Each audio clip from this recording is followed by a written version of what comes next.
I spoke to a woman, Sergeant April Gallup, top secret crypto security clearance. Mm-hmm.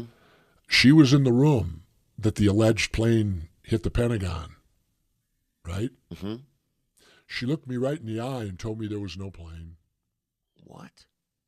Go over to Channel 2 here in the Twin Cities. I provided 30 jobs or something because they had to hire all these people to work on the show. So I provide all these jobs after I get out, right? And one of the jobs was to my head of communication when I was governor. He now stayed with me and was working on the show with me. So did you go to one day of work at all? No, wait. No. Okay, sorry. So. You're easy. I don't have to ask you anything. They send a producer out. Okay. From the base, MSNBC. So he's producing the show. We're getting all set to go on the air. Live audience now. We're going to have a live audience because I play better. Yeah. In front of live, and everything's ready to go. And all of a sudden we get a phone call. Here's the phone call. Oh, let me add, MSNBC had just hired Phil Donahue, the king of daytime. He was now on at night. He was their highest rated show. Really? Phil likewise opposed the invasion of Iraq and said it publicly. So had I. We get a phone call. John, my subordinate, took the call. Guy? I didn't get he got the call. Here's the call. Is it true Governor Ventura doesn't support the invasion of Iraq? John, oh no, he's vehemently opposed to it. He's a Vietnam veteran. He said this is Vietnam all over again. This is crap. This is nation building. They didn't attack us. Iraq didn't attack us on 9/11. Yeah. Why are we invading Iraq? Yeah, a lot of people wondered. And so then the next question, does Connecticut know about this? Well, here's the tie-in. MSNBC stood for Microsoft NBC at that time. Okay. It was a partnership between Microsoft and NBC. Who owned NBC at that time? ESPN? General Electric. Oh, really? General Electric is one of the biggest war profiteers in the world. Damn. They are the military-industrial complex and part of it. Because they have all those contracts with them? Wow. Everything is built by GE to go to war. Yeah. A lot of it, right? Oh, I'll probably have a gun. So do they want one of their announcers on TV opposing a war? Not a chance. Damn. Exactly. So does Connecticut know about this was the second question. John responded, I don't know. Pause. Here's the big question. Is there any chance he changed his mind? Wow. John said, I don't think so. He said, I've seen the governor change his mind because he wasn't educated on something well enough. And when he got educated, he took a different viewpoint. Right. But he said, this is war. He's a veteran. He's opposed to it. He's a Vietnam veteran. You ain't going to change his mind. Guess what? I didn't go on the air. Wow. And guess what? Phil Donahue got pulled. Damn. They pulled both. They stopped the tributes when he left CNN. Do you know where he went? To OAN, right? No, he went to where I work, Russian Television America. Oh, really? RT America. Larry King was there for Aura. over 5 years. Was he on years. Aura? Was it a branch of the same thing? No, Aura was a podcast owned by Larry. I worked for him. Oh, interesting. I did a podcast called Off the Grid on Aura, where I did it from Mexico. Oh, wow. I'd come into town once a week, and they'd put me up at the hotel. I'd play 2 rounds of golf, and I'd do Aura and go back to my house. It was great. So they quit supporting him whenever he went and did his own thing. Larry worked for RT, Russian television. My Aura thing, I had a problem with them in negotiations. Russian TV came in and said, we'll take you. So I went with RT America, where Larry was. For 5 years, Larry King worked at RT America. That is Russian Television America. And you know what he said? He said, this is the most honest news people are going to get. And this came from the icon Larry King, who our mainstream media didn't want that quote out there, so they didn't cover the last 5 years of Larry's life.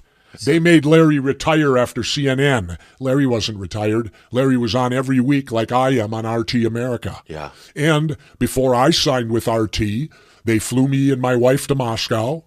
Really? I went to their 10th anniversary of RT. No. I met Gorbachev that night, and Putin was the keynote speaker. Wow. And at the end of the night, Vladimir Putin, the president of Russia, walked over to me. I didn't walk over to him. He walked over to me. Did you stand up or you in your chair? Absolutely. He's the president. Yeah, I stood up. He offered his hand. I shook his hand. Putin looked at me and said, thank you, Governor. And I said, "You're welcome, Mr. President." And then he said, "I want you to know, I will never interfere in your television show. You have complete control and complete artistic freedom." And I said, "Thank you, Mr. President. I appreciate that." And guess what? I've been there 4 years now, and he's been a man of his word. He has never interfered in my show. Nobody tells me what I can say or can't say. They don't tell me what I can or can't talk about. Now, isn't it strange? I'm banned from TV in America. Wow. I'm banned, and that's because of my court case. They all came into my court case to have it overturned. Oh, when you the Chris Kyle mess. Oh yeah. The lie about me. Yeah. The Chris Kyle lie. Yeah. Right. Now listen to this. This is what they told us: that 19 Islamic radicals armed with box cutters defeated our multi-billion-dollar air defense system, all while conspiring with a bearded guy in a cave in Afghanistan. Yeah. And we accepted that. Hook, line, and sinker.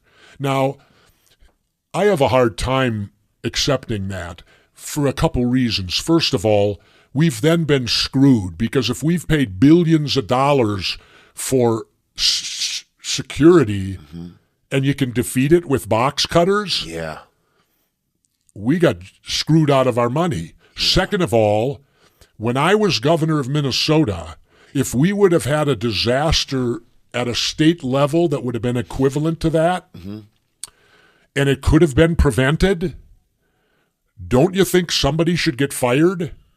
And yet on 9/11, not one person lost their job. Wow. Not one person was even demoted over this gross derelict of duty, protecting us, and the whole thing. Wow. And in fact, nobody was demoted. The opposite occurred. People got promoted. How does that work? When I was in the Navy SEALs, we had a simple thing, that failure was not an option. Yeah. And I would think air defense, failure is not an option. Whoever was in charge of our air defense and allowed 18 Islamic radicals with box cutters to defeat it should have lost their job, shouldn't they? Yeah. Well, you know why they don't lose their jobs? That's how people start talking. That's how whistleblowers start. Oh, That's how information starts being developed. If you lost your job and nobody else did, you're going to be pissed. You're going to say, wait a minute, I did this, I did that, but so-and-so told me to do this. Right. And all of a sudden you've got people turning over other people, and pretty soon it leads to higher places. Yeah. Well, if you don't want that to happen, don't fire no one. Right. And the day goes on as normal the next day. Everyone's back to work. Everybody thinks they did everything fine. Yeah. Not even knowing they might have been a pawn in something. And they didn't get fired. Nobody got. Don't you guys think somebody should have got fired? Yeah. Oh yeah. Now that I think about it. A catastrophe like that we invest billions of dollars in. Yeah, we got beat air by defense. And they can go with box cutters and take 3 planes and smash them. They're crazy now. Well, I'll leave you with I'll leave you with this one. You all familiar with conspiracy theory? Yeah. My TV show? Or did I get in trouble doing that? Oh, I know Eddie Bravo, the guy. Yeah. You know, well, I spoke to a woman, Sergeant April Gallup. Top secret crypto security clearance. Mm-hmm. She was in the room that the alleged plane hit the Pentagon, right? Mm-hmm. She looked me right in the eye and told me there was no plane. What? Well, did you ever see one? No. No. All you saw was a hole, and then they covered it up with a tarp. There was no wings. There was no debris on the lawn outside. There was no place where the wings hit the building to sever them. Jeep. If all you saw was this big hole Yeah. that they covered up. She looked at me. She said, there was no plane. She said there was no luggage. There was no seats. There were no bodies. She staggered out the hole and was recovered on the lawn, and the government immediately put her into 72-hour solitary confinement where she couldn't talk to nobody. Yeah. And she told me there was no plane. She said she thought she did it because she said, I was at work. I went in that day. She said, I was working on my computer, and she said, right when I'd hit this particular button, the whole room blew up. Damn. And her initial thought was her computer was wired to a bomb. Wow. But she doesn't believe that now.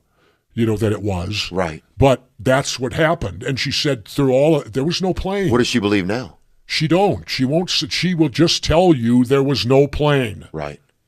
Huh. Which is all she knows.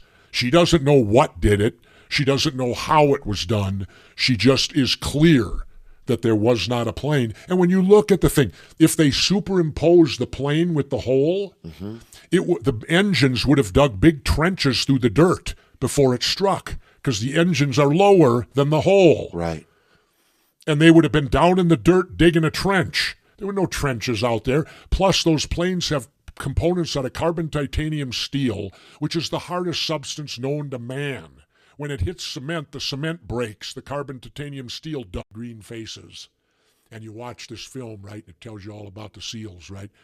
And then when you're done with that, he comes back out and he says, okay, anybody that wants to volunteer for the UDT SEAL program, stay seated. He goes, the rest of you, get the fuck out of here. Damn. There were guys running over each other getting to the doors. Yeah. Because, I mean, half of them joined the Navy. They didn't want to be doing this shit. You know what they watched on a film. Going behind enemy lines, 6 guys, all this stuff. They didn't want that smoke, There's no friendlies anywhere. Wow. That type of work. I'd rather be on the ship. But you wanted it. Oh, you have to have your volunteer. Yeah. Okay, probably, I would say, let me think back. 30 guys maybe stayed, 25 to take this, what they call the screen test.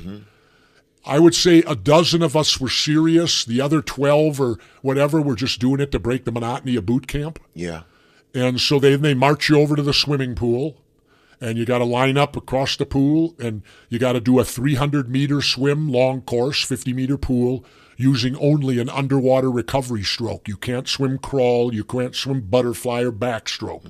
You have to swim either breaststroke or side stroke, something that doesn't bring your arms out of the water, because you're going to be doing clandestine swimming. So you can't breathe out of the water? No, you can breathe. You can't bring your arms out. Oh, you got to be You real don't low want to key. be splashing. You want to underwater. Breaststroke is an underwater recovery stroke. Like hide and go seek or something. All they see is your head.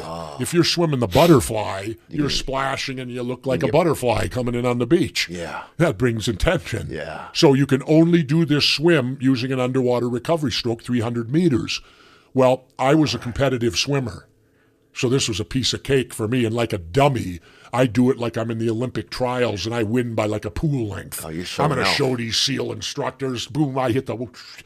I'm doing breaststroke like I'm in the turn, the pull underwater, the doing kick. It all, dude. Yeah. You know, and Doing I'm that down baby and dolphin. back the 6, I'm done. The next guy's still got 50 laying yards, eggs on the 50 beach. meters to go, right? Yeah. But I was stupid. I wore myself out. I could have cruised. Because when I later learned, because I used to give screen tests later, when I learned the time you had to beat, I could have cruised. I didn't need to go that fast. Then I would say half of them were gone. At the end of the swim, it eliminated half. We're now down to, I think, 8 guys. Wow. They paired us up, and you had to do as many push-ups as you could in 2 minutes, only resting in the up position. Then the other guy went, and you counted for each other. Then as many sit-ups as you could do in 2 minutes, and then as many 4-count burpees as you could do in 2 minutes. Damn.